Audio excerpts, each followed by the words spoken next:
Muy bien, aquí estamos con David Pascal en otra edición de Sucesos. Se propuso un tema muy especial, Pascal, hoy porque va a hablar de los radioteatros. ¿Cómo le va, David? ¿Y cómo se le ocurre este tema? ¿Cómo está? Muy bien, ¿y vos? Bien, buenas noches. Buenas noches. Bueno, ¿por qué los radioteatros, David? Los radioteatros, y bueno, tenía pensado algún otro tema, algo de los valores morales, algo más político, pero dije no, es un viernes, que vamos a tratar de regalar una sonrisa a la gente. No, hablando, si mezclamos política, valores morales, fue una semana durísima. Fue una semana muy dura. Bueno. Y además, ya este tipo de cosas a la gente se la bombardean los medios nacionales. Nosotros tenemos que tratar. Nuestra misión tiene que ser los viernes enseñar y a la vez sacarle alguna que otra sonrisa a nuestros televidentes. Exacto, bueno, David, qué fenómeno fue el radioteatro y qué capacidad la de muchísima gente de nuestro país que logró cautivar masivamente un público sensacional generando obras magníficas y justamente muy cautivantes contando a través de la radio una historia teatral, ¿no? Exactamente, obras teatrales, las obras teatrales haciendo que la clase media disfrute de algo que era solamente para las élites o para los sectores de la alta sociedad que estaban en las grandes capitales del país. Exacto, sí, hasta ahí era una cuestión de muy pocos. Era una cuestión de muy pocos el teatro. Y bueno, las novelas solamente eran escritas, nada más. Con la oralidad de la radio se le da un poco más de calidez humana al tema. Claro. ¿Y por qué se me ocurrió un poco el tema de las radionovelas? Y porque nuestros mayores cuando se acuerdan de las radionovelas siempre se les boza alguna que otra sonrisa, porque era un fenómeno que absorbía a las familias, entretenía, educaba, hacía mucho más placentera la vida en nuestras pequeñas ciudades y en el campo en general. Sí, a ver, David, debemos aclarar que nosotros no somos de la época del radioteatro, pero yo en lo personal soy un fanático de la radio. Habitualmente suelo escuchar y mucho Cadena 3, también uno a través de internet, en YouTube y en distintos espacios puede escuchar distintos radioteatros clásicos. Y en Cadena 3 habitualmente, la gran radio de Córdoba, reeditan algunos radioteatros y de ahí los conozco, son fenomenales. Había una capacidad increíble para cautivar mediante la historia, mediante la incertidumbre, el peligro, ¿no? De lo que significaba cada historia, ¿eh? Exactamente, porque han pasado tal vez 30 o 40 años, pero uno los escucha y siente una cautivación increíble por los efectos sonoros y la profundidad de las historias. Claro. ¿Cómo surge el radioteatro? ¿Cómo surge todo esto? Surge más o menos en la década del 40. Ya en la década de 1930 se fundan las primeras radios del país. Por ejemplo, una de las primeras fue la Radio El Mundo, de la familia Yankelevich. Ajá. Y bueno, después se empezaron a fundar más radios en el país. A la provincia de Entre Ríos, esto llega, las radios, las primeras radios en fundarse fueron las de Paraná, Concordia y Concepción del Uruguay, allá por el 1945. Está bien, sí, ahí fue donde comenzó la historia aquí en Entre Ríos. En Entre Ríos, porque las familias elicenses y de toda esta región se informaban por esas radios y a su vez la radio CW35 de Paysandú, que transmitía muchas de las noticias de Colón y la zona. Estaba, por ejemplo, la voz informativa de Colón, que era un pequeño espacio a las 15:30 horas que transmitía las noticias de esta región. Está bien. David, y a ver, hubo personajes como Mari Charrier que fueron fenomenales. Sí, las radionovelas que más se escucharon acá eran las de la LT11 Concepción de Uruguay. Había actrices como Mari Marclay, María del Carmen Minata, más conocida como Mónica del Río, Adrián Galván, Alberto Recar, Juan Carlos Naveira, bueno, Mari Charrier, su hermana Rosalía Charrier también hacía alguna que otra incursión. Oscar Troncoso también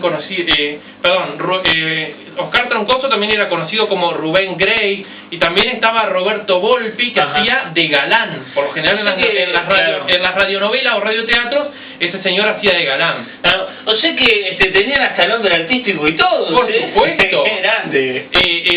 Tal es el caso de Beba Casanova de Galoto, que se hacía llamar Marisa Allende. Esa era una de las libretistas que tenía LT11. Porque las radionovelas de esta zona tenían libretistas de la ciudad como Beba Casanova de Galoto, o si no, pedían libretos a Buenos Aires o a Rosario. Claro. Pero por lo general, las que hemos escuchado, novelas clásicas como El Rubio Millán, Tijereta Vizcacha, Nazareno Cruz y el Lobo, entre otras, las editaba esta señora, Beba Casanova de Galoto. Sí. Y bueno, no, Nazareno Cruz y el Lobo tuvo una trascendencia increíble y después llegó al cine. Exactamente. Esta novela, lo que la gente más recuerda era el personaje de esa bruja o curandera que le decían la lechiguana, que siempre pegaba un alarido. Bueno, este alarido lo hacía Delia Berocay, que era una de las actrices de esa novela. Pegaba un alarido muy fuerte. Eso es lo que todo el mundo recuerda. Claro. Ahora, ¿qué? Porque la radio teatro... Y después, David, ¿cómo fue que fue perdiendo terreno? Y fue perdiendo terreno en pos de la masificación del cine y la televisión. Claro, sí. Pero fue una época dorada, los años 40, 50, 60, hasta principios de los 70 existió el radioteatro. Claro, exacto. Sí, uno tiene la posibilidad de escucharlos a los radioteatros, obviamente, de internet y demás. Trata de vez en cuando de escuchar algunos porque son obras geniales, o escucha a la gente que ha vivido la época, como nuestros padres, o... o la misma... A ver, aquí uno se pone a hablar con el mismo director del canal, con Armando Pietroni, y es un libro abierto al respecto, y es muy increíble cómo se las ingeniaban, David, para generar los efectos especiales y demás, ¿eh? Claro, por ejemplo, las tormentas las hacían con unas placas de radiografía que las agitaban y eso hacía el ruido de rayos y relámpagos. Por ejemplo, el ruido de los caballos lo hacía una persona con la boca. Claro. ¿Cómo se hacía el radioteatro o la radionovela? Por compañías de radionovelas, que era un director, actores y una persona que se encargaba de los efectos de sonido. Eso se grababa en las radios AM de la época, y las compañías de radionovela también salían por diferentes ciudades, colonias, a hacer funciones de radionovela. Mirá vos. Por ejemplo, acá en la ciudad de Villa Lisa venían a la biblioteca del Teatro Mitre. Ahí se reunían todos los vecinos de la ciudad, cobraban una entrada a esta compañía y veían cómo se hacía una radionovela en vivo. Claro. Ahí veían... ahí se develaban los secretos. Y lo que tenía es que conocían a los actores que escuchaban a diario por la radio. Claro. Y develaba muchos secretos, porque ahí se apreciaban todos los efectos de sonido, como los hacían. Sí. Y conocían el rostro a esas estrellas de la radio que tanto admiraban. Había otras compañías, por supuesto. Estaba la de Solano o Tato de la Serra en Concordia. Después estaba la de Marta Dargon en Paraná. Había muchas, en el país había muchísimas. Mari Charrier tuvo, junto con Rubén, con quien se hacía llamar Rubén Grey, tuvo una compañía de teatro. Y actores también había un montón. Ahora tiene una compañía increíble el radioteatro, digo, desde la radio, la compañía que significó para la gente, para quien iba viajando en la ruta, para la familia que se reunía en torno a la radio, ¿no? Era un momento... Si querés podemos nombrar a los actores que tenía LT11, ¿te parece? A ver. Por ejemplo, estaba María Marclay, estaba Adrián Galván, estaba María y Carmen Minata, que se hacía llamar Mónica del Río, estaba Alberto Recar, Juan Carlos Naveira, Mari Charrier, que se hacía llamar Iris Junque.